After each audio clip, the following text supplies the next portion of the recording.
The dark, bleak days of January and February grind at a man's heart and mind.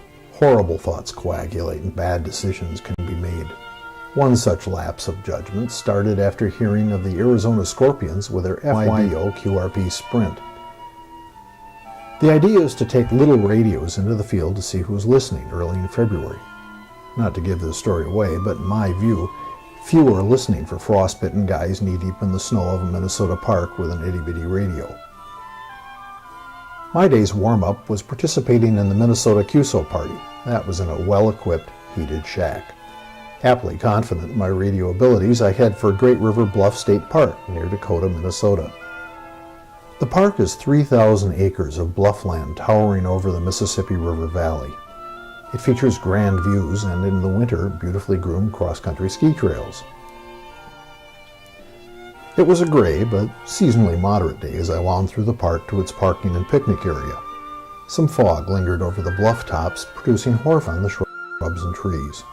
Lower temperatures offer a larger multiplier, so 26 degrees Fahrenheit is Minnesota balmy and good for a greater score all at once.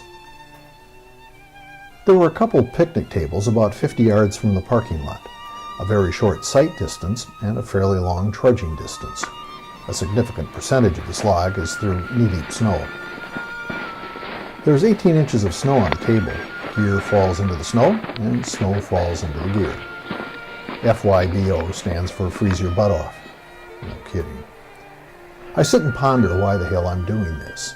I wallow in the ridiculousness of being in a quiet state park, sitting at a picnic table nearly buried in snow, my posterior on a thick plate of ice.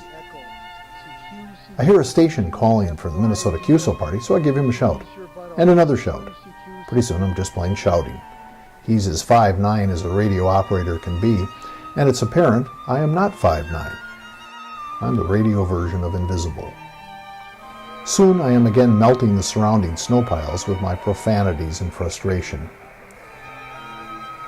After a couple hours of bullheaded listening, me to them, no one to me, I blew the snow off the radio and slid it back into its backpack. Reviewing the day, I realized that in my haste, I forgot to connect the tuner. Probably no electrons so much as dropped off the antenna. Later, I hooked the radio with a tuner and the antenna, and on my very first CQ snagged a station in New Hampshire. It works when it's done right.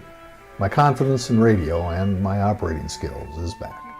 CQ contest, Kilo Charlie 9, India Whiskey Echo, Kilo Charlie 9, India Whiskey Echo.